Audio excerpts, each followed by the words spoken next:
Hey everyone, I'm Joel Leschler, a producer from 2K Australia. Hi everyone, I'm James Lopez, producer at Gearbox Software.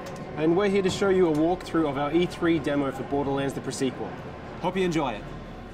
Alright, so we're actually going to be playing through as Wilhelm during this playthrough, and we're selecting his action skill now, which is his ability to spawn these two drones, Wolf and Saint. Wolf is an attacking drone, while Saint is more of a buffing regen drone. We're going to go down the Cyber Commando skill tree. This one's really cool because if fans remember Wilhelm from Borderlands 2, he was just a giant loader with a human head on top, but in this game it's his origin story and he starts out just as a man, but you have the ability by going down this skill tree to start turning him into that giant robot that he was in Borderlands 2. We're selecting the Power Fist skill here, and you'll see that they actually replaced his arm with this robotic one. This one's really cool because it'll deal extra melee damage and you can actually attack enemies from further away. And if you look at the Shock Absorbers one, which replaces his leg with a robotic leg, this allows you to shoot and reload while you're sprinting, which can come in really handy. The Meteor Slam is also really useful because the butt stomp or ground pound or slam or whatever we're calling it today is really powerful in Borderlands the Pre-Sequel. When you're playing in low gravity, you're able to do this huge amount of damage when you slam down to the ground. And that's about all the skill points we can use right now, but we're pretty close to leveling up again. So when we do, we're going to show you the Vengeance Cannon, which is Wilhelm's capstone skill inside the Cyber Commando tree. Yeah. We have a look here, we actually just shot an air geyser, and when these are shot, they shoot out this oxygen which replenishes your Oz kit, but it also propels you up in the air. And the higher you get, the more damage you can do from your butt stomp. So if you hold that crouch button, you slam down on the ground, you deal this huge amount of damage to enemies on the ground. Yeah, geysers are a great way to do a slam immediately instead of having to kind of like prime yourself for it. You can hop on one of those and just immediately move off it and slam someone into oblivion if you want to. Here's another example of how the levels are informed by low gravity in Borderlands the Pre-Sequel. You're able to do these massive leaps and bounds, and really you have a lot more freedom as a player. The scope of travel has increased so much. And we're able to use the air boost by venting some oxygen. You're actually able to go even further by propelling yourself forward or even higher. Yeah, and it's cool that we have these abilities. They obviously come with some cost on the oxygen meter, but we give plenty of ways for you to get that oxygen back. You know, we've got oxygen canisters that drop from when you kill enemies. We have the air geysers. We have other like cracks in the ground that air can come out of. They won't give you that jump, but they will give you back your oxygen. We also have oxygen generators. And even like certain Oz kits will allow you to create an oxygen bubble whenever you do a slam attack. Now these enemies that we're fighting at the moment, the Kragans, they're some of the moon beasts. They're essentially these moon rock monsters, but because this is Borderlands, they absorb elemental attributes as well, and these ones have absorbed cryo damage. We have a lot of liquid methane around this area of Elpis, and they've kind of inherited those abilities, and they're kind of doing cryo damage towards you. But you have the ability to kill them, but what's really interesting about these guys is when you kill them, they actually shatter into two smaller Kragans. Yeah, so you might start off one-on-one and feel like you've got a pretty even fight, but as they break into smaller groups and become more numerous, you might have a really big fight on your hand. Alright, why don't we try and show off Wolf and Saint here, Wilhelm? Alright, so Wilhelm just deployed Wolf and Saint. Those are his two drones. Wolf is going to go out and cause some trouble. Saint's going to stay fairly close by to replenish Wilhelm's shields as they ever drop. Now, our Wilhelm player is pretty pro, so you know, might need to get a little bit of a more challenging fight for him. You can see these beautiful ice particles. With the new cryo element that we brought into the game, you can freeze and shatter any enemy, and depending on which angle you attack these guys from, they're actually going to float off into the low gravity in that direction. If you slam down an enemy while they're frozen, you're actually going to split them in half and watch their ice chunks float off. Yeah, that's really cool because the way that they shatter is always kind of customized to like whichever way you hit them. So it never really gets old. It's always different each time. It's really fun. Now, our current objective in this particular level is to redirect some liquid methane. We need to get to the Drakensberg, which is this derelict Dahl ship where we've been informed there's a military AI that we can use. Jack wants to build up this robot army. He needs this military AI to use it. So we're currently trying to redirect this methane to cool off a lava river. Now, we were just fighting the Kraken, but over here you can actually see that some of the scabs are actually riding them, which you know, you gotta watch out for because you have 2 enemies attacking you, and whenever you kill one of these Kraken riders, you might get a couple of little Kraken riders coming out of them. You see, Wilhelm was also using these jump pads, so along with the oxygen geysers, we have these dial jump pads which are placed throughout the levels, and some of these shoot you straight up into the air, and other ones kind of propel you really far forward. Again, if you manage to chain some of these together, you can get really, really high and do a slam, which does a massive amount of damage. Look at some of these guys, you'll see that some of these scabs have this sort of orange bubble over their head. That's their oxygen bubble. That means that if you crack that bubble, then they're going to take oxygen damage because they're not able to breathe. Which is a really cool way because you can kind of do a hit and run. You don't have to worry about necessarily about finishing them off if you're taking too much heat. You can just wait for them to asphyxiate. But some of these guys also have shields and air bubbles, and so they're a little more of a stronger fight. You have to watch out with those guys because they're more dangerous. So you can see that's an example of one of the dial jump pads which shoots you really far forward. And here we have some of the dial jet fighters, and they're going to fly around and try and do a huge amount of damage to you.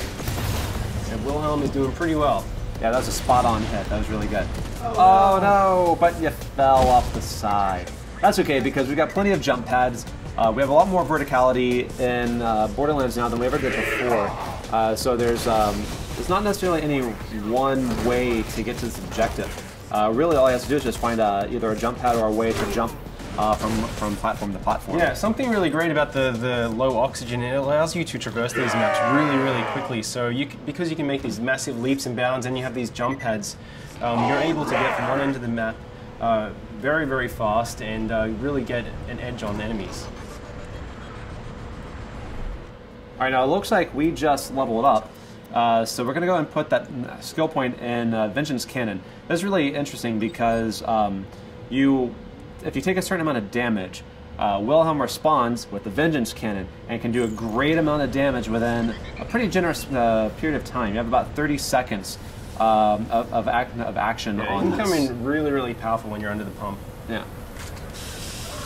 So you can see now we're actually redirecting this liquid methane, so we should be able to go over and try and freeze this lava lake. All right, so once this pipe connects, we actually have another route on how we can get to the next objective. You could just go down to the ground if you wanted to, but because of the verticality in the free sequel, we can actually continue along this path here. All you have to do is have the option to make the jump, and then you can actually run along this pipe here. So there's plenty of ways to explore this map and get pretty much to anywhere you need to get. Yeah, it's really cool as well. Our level designers have built the map so, especially when you're playing co-op, you can have each player, they can approach each of these sites from different angles. So we could have taken that pipe all the way along while Athena went down by the ground and went over to the by the jump pad. Yeah, people that are especially fond of sniping should keep an eye out for these kind of opportunities because you get a superior angle from which you can snipe off those oxygen bubbles or just do just a bunch of damage in general. Yeah, absolutely. So we're going to continue along this way, and Athena's going to continue on the ground, and they're both getting that. She's going to jump across this chasm here, and we're going to get on to the next big fight. Yeah, we should be able to ambush these guys by taking them from 2 different angles. Once Wilhelm, finds a way to jump over this. There we go. All right, so in this area here, we've got some jetpack scavs. We also have some guys that are on foot. You actually see a scav that Athena just killed just flying off in the distance. And he'll go on like that for quite some time. Yeah, if he still has any life left in him, he's getting pretty beautiful. Oh, yeah. Awesome. Oh, no. Athena's down. Hey, Wilhelm, now why don't you go ahead and revive her using the oxygen? Yeah. So you kind of have these cool tactical decisions. You can revive your downed players faster with oxygen than if you just do it the normal way. But that obviously comes at a cost. But sometimes it's really good to get them in the fight faster. Beautiful. You can see we have these jetpack scavs, so all of the enemies on Elpis can take advantage of the low gravity just as much as you can. So if you're getting protection behind cover, they can actually jump over and stomp on you and invalidate your cover just like you can them. We really wanted this gravity system to go throughout every single feature in the game. just did a pretty awesome butt stump there. Yeah, that was solid. Here's some of our new vending machines that we're just kind of teasing as we run by them, but you can see more about them later on. All right, we're coming into the processing plant now. This is actually where you just directed the liquid methane to, and it's really important that you do this because we're going to use it to freeze a lava river so we can form a natural bridge that we can cross over to the Drakensberg in the next map. Now this has a lot of enemies in it. Definitely a good time to bring out Wolf and Saint. Yeah, try and use those jump pads to get a height advantage of the players as well. If you stomp down.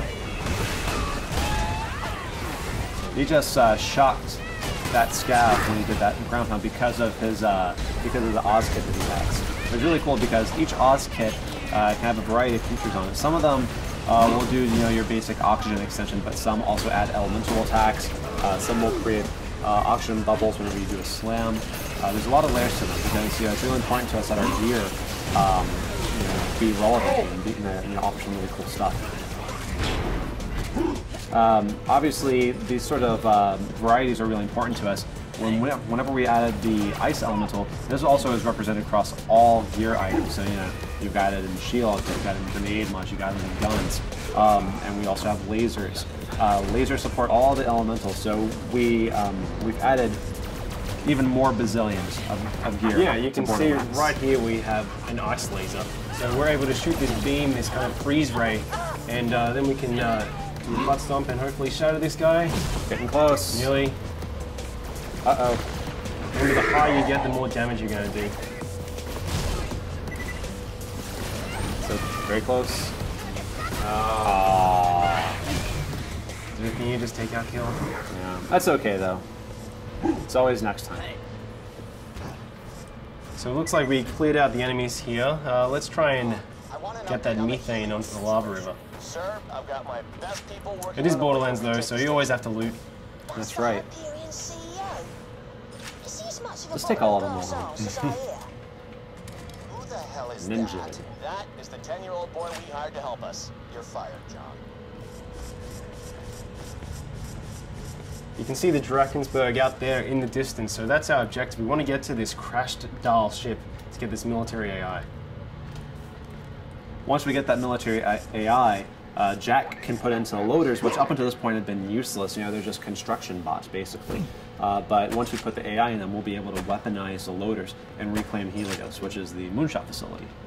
I need you to dump the methane from the reservoirs into the lava. We'll create our own path by cooling it off. This is gonna be ace. The lake should be safe now. Let's get to the Drakensberg success. so you can find that Let's make our way over to the Drakensberg. Lads, looks like we're going to have guests over. The kind the bosun wants dead as quickly as possible. Of course, won't Borderlands be without a bunch of big baddies to have to fight? Yep, they just get bigger and bigger. I really like that he's an ice dragon, but he also has lava inside of him. Yeah, I see that all the time. Yeah, it makes sense. All right, guys, and that's our E3 demo. We hope you enjoyed seeing it. Please stay tuned for more pre-sequel news.